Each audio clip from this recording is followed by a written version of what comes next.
Everyone, it's Mrs. Simonson, and we're getting ready to start Chapter 7 in our textbooks. And the title of the chapter is Posting the Journal Entries to the Ledger Accounts.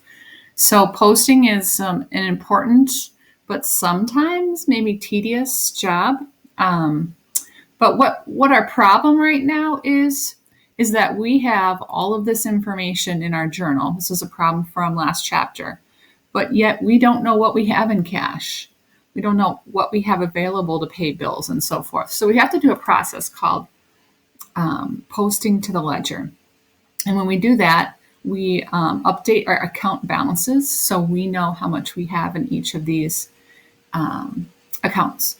And so the main idea of this chapter has 3 sections, is that the journal is the record where we organize all of our transactions. We then post that information from the journal to the ledger. And then from the ledger, we create a trial balance to make sure that our debits and credits are the same. So let's look at section 1 here. Section 1 talks about the accounting cycle. And we're going to now do steps 4 and 5 in this chapter. So we collected information, we analyzed the transactions. Last chapter, we journalized them. We're now going to post that information to the ledger. And then after we're done with that, we're going to prepare a trial balance.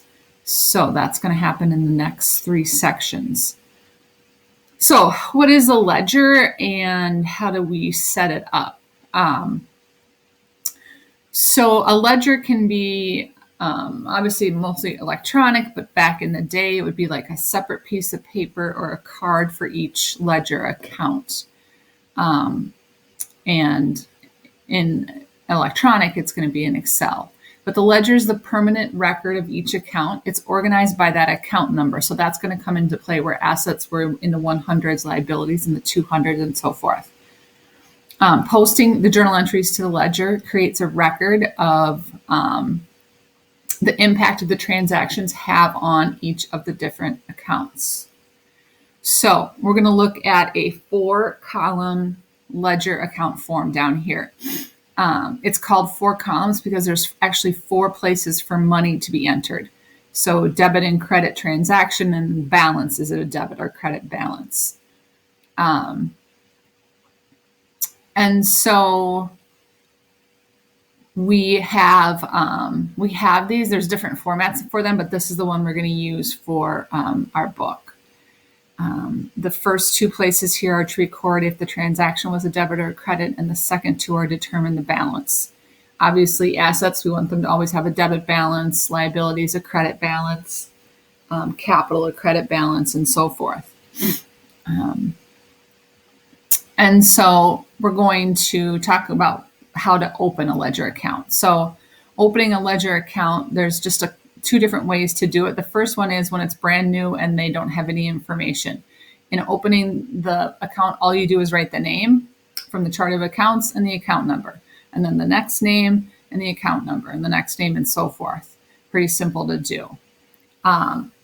Or if you have a business that already has balances, it's there are a few more steps in it. So we're going to do our name of our account and our account number.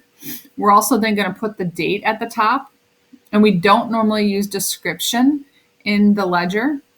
We're going to write the word balance so that we know that this is not a transaction. It's just a carry forward of a balance.